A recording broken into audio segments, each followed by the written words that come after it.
Hi, I'm Veronica Lee.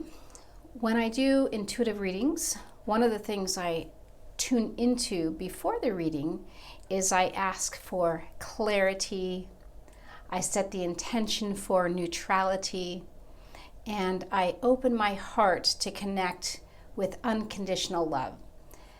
In this particular video, I'm going to speak about the value of bacteria and virus, and I'm doing this from this place as best I can. I invite you as well to allow for any clarity, neutrality, and unconditional love from your heart to help hold space for whatever it is that will come through, and that you receive it in a way that you can easily discern what resonates, what doesn't resonate, and so that you can take what you like and leave the rest. When I was going to bed a few nights back, I really wanted to gain clarity about this particular topic as we move closer to what feels like an explosion or epidemic or some kind of chaos happening around this particular virus. And I wanted to get some insights from these higher realms. Now, for me, I tend to access the Akashic records, but there's also this place in which I can simply tune in, and whether I'm connecting in with particular record keepers or in relation with my higher self or guides or with source consciousness, I don't really discern that. I just simply tap in. When I looked at bacteria, I wanted to get a picture of that understanding of bacteria first. I am not a scientist. It'll be absolutely clear as you listen to this that I am not a scientist. I'm not trying to be. I'm an intuitive. I'm a human on the planet right now, and I work more with this spiritual aspect of things. To give you a little bit of background, I was raised in a metaphysical household, which meant that I had to really see things from this perspective of our whole self. And even when it came to getting sick, one of the opportunities I had as a child was to visualize myself getting well. That being said, I have used allopathic medicine, but I also have found ways to harmonize with other energies, whether they be holistic and naturopathic, herbal, homeopathic kind of way, or in balancing my system with other means, right? So just wanting to give you that picture. When I was looking at the value of virus, what I saw was, let's start with bacteria. When I saw the bacteria, it was showing me a picture of balance, right? It's like we have good bacteria and so-called bad bacteria. And there's a delicate balance in our system, that in our gut specifically, that keeps everything in harmony for our well-being and our health.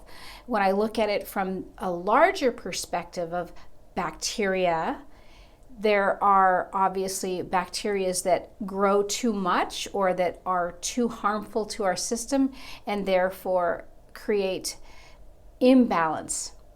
And of course, there are ways to rebalance that system. It could be through antibiotics. It could be through certain types of foods that we ingest instead. But when we do take an antibiotic, it'll often kill all of the bacteria, whether it's so-called good or bad. And so then we have to do something else to, again, bring in that balance, and perhaps that might be taking probiotics. When I look at virus has a different energy altogether. It's more or less working from this etheric, spiritual level, and whereas the bacteria is working from this purely physical level in so many ways, from this biological place, to help our system stay within balance, not just within ourselves but within our environment, right? It's this ecosystem within us and around us, as we are part of that ecosystem. With virus, it's much more of a spiritually activated or sound place and from which it comes. It doesn't mean it doesn't affect our physicality. It absolutely does, but it has a more or less etheric quality to its existence. Virus, as we understand it, isn't really a living organism in the way that bacteria is. And in essence, it's sort of like this place that exists but doesn't exist, right? It's that void, or that place in which there is something but there's nothing at the same time. So it's its own entity that doesn't have life. And when we look at this evolution of virus, we look at these peaks that it will show up in our humanity, and it can wreak havoc in humanity, killing, hundreds, dozens, thousands, of people. And we look at ways in which we've tried to learn how to balance that. Allopathically, with bacteria, we've created antibiotics, and in essence, they can help, rebalance our system, getting rid of all the bacteria because we want to get rid of the bad bacteria. But what we have found as a whole, what we've learned in the years, decades of giving too many antibiotics to the population, is that we have found that as a life form, it wants to survive, and therefore the bacteria are becoming stronger, and then they become, in essence, immune to the antibiotics, and so we have to get stronger and stronger antibiotics. With virus, we've taken other approaches, which are to sort of create almost like a homeopathic way to approach virus, right? To have a bit of that virus in an allopathic form that gets into our system, so that we can sort of trick our body to believe that it has this already and can activate our natural sensors of creating health around that, to create a natural immunity. And the difference between the natural immunity and the immunity from another source is fairly significant, but I won't get into that. That can be your own research. And again, I invite you wholeheartedly to feel into this information from an energetic, from a holistic, from a spiritual standpoint, rather than going into the mind. And again, there's nothing wrong with the mind. This is an invitation.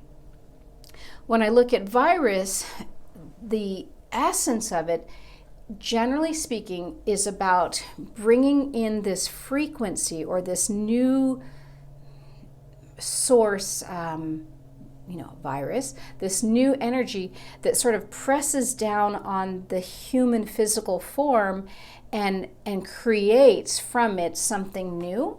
So if we look at many of our viruses, if we get the flu once a year, or if we had chickenpox as a child, many of these viruses create a huge transformation on a soul level, on a physical, human, spiritual level. So it's beyond what we see as, sickness and health, good or bad, chickenpox or not chickenpox. It's really this shift of consciousness and of evolution that happens within us. And you can often see it in patterns. So if you look back at these times that you've been sick, or that somebody you love has been sick with a virus, you can almost find that as a turning point to a greater consciousness, or at least the potential for one, right? There's some kind of transformation that happens. This is the other piece. As I looked at, okay, so what is going on with this, corona, this crown virus? What is the significance of it at this time? Well, as you know, for the past, 60 years or so, we've entered into, and we are entering into, this age of Aquarius, in which we are, as a humanity, moving into the realms of higher consciousness, moving into our next evolutionary state. As we move into these next evolutionary places, there is often something of us that dies off, right? So in other words, when we face whatever this piece of us is that we are about to transform, we often lose that which isn't serving us. This is not at all to say that the people who have died or are dying from this virus are, oh, that's just the extra, we don't need them. Not at all. And yet I will say that when we are in this collective evolutionary phase, there will be die-off. I did not lose my mom or my husband to COVID. I lost them to other diseases. We have rampant cancer, right? People die all the time of cancer. And the question is why? What is cancer? I'm going to go off to cancer for just a moment. Cancer is more of sort of this, the body eating itself, and there's this, this multiplication of these cells and this almost like mutation of dis-ease within the system that is often, not always, this is not about blaming the person who has cancer, but there's often some sort of harboring of an emotion. Oftentimes it's anger, but not always, that isn't expressed. What is it that's not being expressed, and how do we move that? So again, as a child, I was taught to look at things not just from the physical level, but what is the metaphysical impetus underneath that. With this, corona crown virus, this, king of all viruses, let's say, isn't it fitting that we are coming into this during this huge transformation that we are making? When I grew up as a kid in the 70s, speaking about metaphysics and all this woo-woo stuff was not normal. Trust me, I was the kid who was told I was going to go to hell because I didn't go to church. Yes, there are people who still think that, and that's absolutely their prerogative. But what we are seeing is a more opening up of, at least if not understanding, of allowing other people to have their own belief systems, right? To refrain from judging other belief systems. So that in and of itself is evolution. So the question then becomes, why is it that we are experiencing this grand, virus? What is it that it is offering us? And I'm not inviting you to get COVID at all. And I'm not inviting you to change any perceptions about it. It's simply me bringing in information that when it was bothering and provoking me to look a little bit higher, deeper, whatever you want to describe it as, to get clarity and understanding coming from this place of as much neutrality and unconditional love as possible. What that does, when we can see it as this potential transformation, it helps release and relieve any fear associated with it. When we can look at something from this place of its gift or its potential or what it's bringing to us as a whole, it can help us move with that tide that's ebbing and flowing rather than fighting against it. And fear, of course, does that kind of fighting automatically, right? It's fight or flight, right? We want to run away from something, or sometimes we might freeze and just stare at the headlights coming at us. But nonetheless, when we start to look at how am I responding to these external forces of not just the virus itself, but of the information that's been embedded in the virus. And what I mean by that is, we don't just have a virus and we go, oh, the flu's here, no big deal. It's like this mega flu, and oh my gosh, you can't have a conversation with anybody without bringing it up, and whether or not you're wearing a mask, and whether or not you should get vaccinated, and how has your work life changed, and fear, fear, fear, worry, worry, worry, stress, stress, stress, impact, impact, impact. Right? So it is impacting each of us. And this is why, even though it's been almost 2 years at this point, I wanted to speak to this perception that I am bringing forth. That being said, the more we can come from a place of neutrality and openness, the easier it is to face whatever it is we face. Whether it's the choice whether or not to vaccinate, whether it's the choice whether or not to associate with certain people who are or aren't, or whatever it is, whatever choices we are facing, and or whether or not we actually get the vaccine or the COVID. How are we feeling about it in that process? Are we afraid? Are we fighting it? Are we freaking out? Or are we saying, I'm going to try to move with this as best I can and trusting in something greater? So that's the picture I wanted to offer. It may be just blah, blah, blah, doesn't mean anything to you, but it was really important to me to look at it from this place, and also I was compelled to share it. And if you have any questions or comments and anything that you've witnessed from this perspective, I'd be more than happy to hear them. So have a good rest of your day. It is mid-December, morning December. I don't know, what is it? Today's the 4th. It's like the first week of December, and already I'm feeling that sense of, oh my gosh, the holidays are coming. Anyway, hope this helps.